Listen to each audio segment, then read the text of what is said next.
have to go down. Philip Dunne. Thank you, Mr Deputy Speaker, and it's a pleasure to follow the Right Honourable Member for Doncaster North.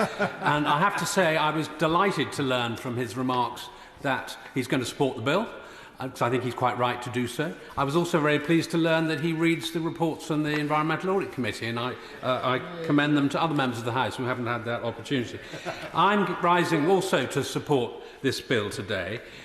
It is, as the Secretary of State has said, a monumental piece of legislation, the largest piece of energy legislation in my political lifetime, and most people in this House, I suspect. Energy is at the heart of our economy, and it drives the competitiveness of this country versus our peers. And as we've just seen from the impact of Putin's invasion of Ukraine, when it goes wrong, those countries that can't account for their own energy security and energy resilience are left at the mercy of the autocrats, and that is not a position that this country should be in, given our geographic position and our access to resources. So I think that this bill is a vital first step along the journey to the vision set out in Powering Up Britain by the Secretary of State. But I may disappoint him slightly in saying that I think it does lack what is really needed, which is a vision to get us to 2050. We need a 27-year plan to establish how we will be driving the electricity generation and getting it to the places that it needs to go to in order to achieve net zero Britain. So I hope that during the course of the passage of this bill, if there are additional comments and suggestions made to the front bench, that they will take it in the positive spirit, but in that direction. The scale of the challenge is enormous. We need five-fold the current electricity generating capacity in order to decarbonise our economy. That's ignoring any increase in GDP during this period. The UK is also trying to do this in a globally competitive environment, as we've just heard from the shadow spokesman opposite.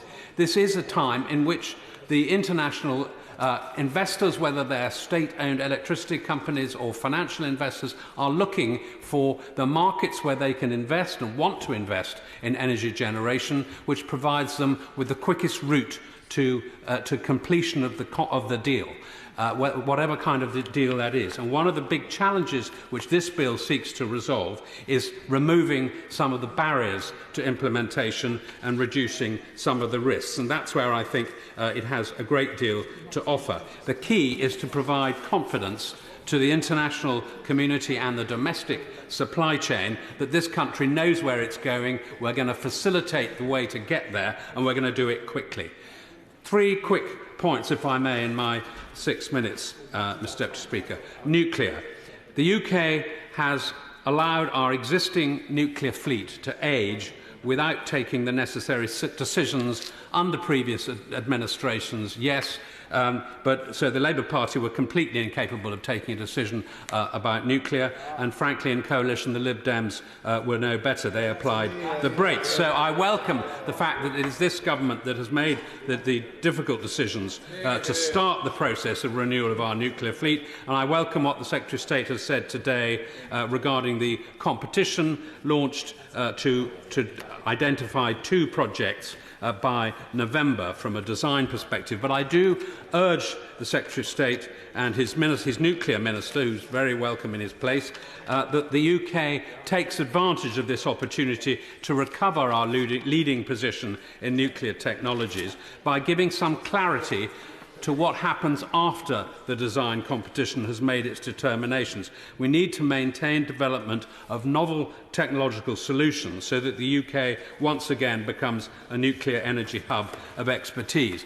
Secondly, I have written on the subject of solar power to the Secretary of State last week, and we have launched, in connection with that, an inquiry through the EAC into the grid, which is, has already been said by others, not in a fit state to be able to cope with this massive electrification of the economy.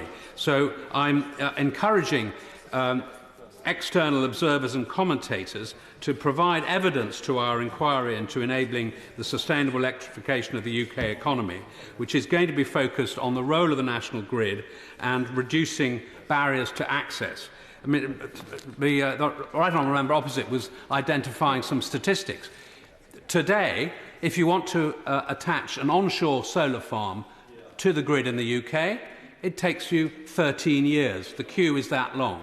So that is, as one can imagine, something of a deterrent to anybody who's thinking about doing this. We have to cut that significantly, and planning is a big part to play in this, and cutting the time to provide consents while enabling communities to have their say is the Rubik's Cube challenge that this bill is seeking to address. Similarly, supply chains, ensuring that we have confidence to the supply chains to supply the capabilities that we wish to introduce to this country, and finance.